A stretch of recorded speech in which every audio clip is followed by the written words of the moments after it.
बाइलेन्सको ज्यान खतरामा हुन्छ। अब मर्न पऱ्यो हामीलाई ज्यान दिन्छौँ सके त्यसलाई पनि मार्छौँ हामी पनि हामी मर्छौँ त्यसलाई पनि मार्छौँ। अब सुकुम्बासीले त्यसलाई छोड्नु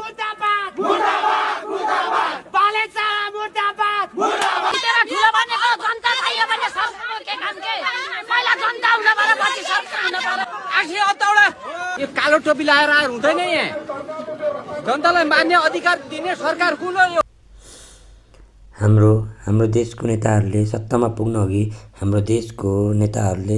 पुग्न अघि सरबराहवादी नैतिकतावाद र नीतिवादको ठुला भाषण गरिन्छ।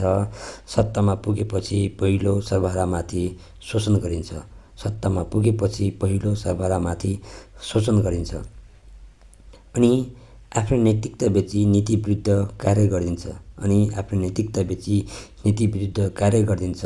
मेरो देशमा लाउने भन्दा खाने महँगो दाममा सामान बेचिन्छ। सत्तामा सत्य लुकिन्छ पाए त यहाँ नेताहरूले देश नै बेचिदिन्छ। सत्य कुरा भनौँ, हरेक सेकेन्डमा नेताहरू यहाँ इमान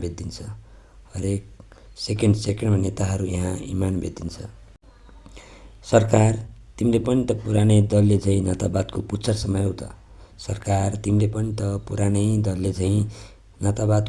समायौ त।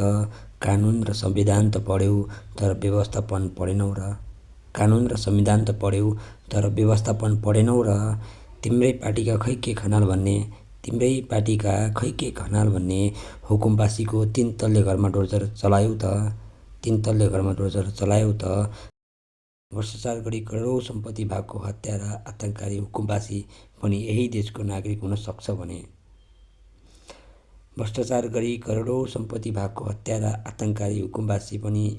नागरिक हुन सक्छ भने हामी घरबारविहीन निमुखा पनि यही देशको नागरिक हौँ सुकुम्बासी। अनि सही व्यवस्थापन खै के गर्यौ त?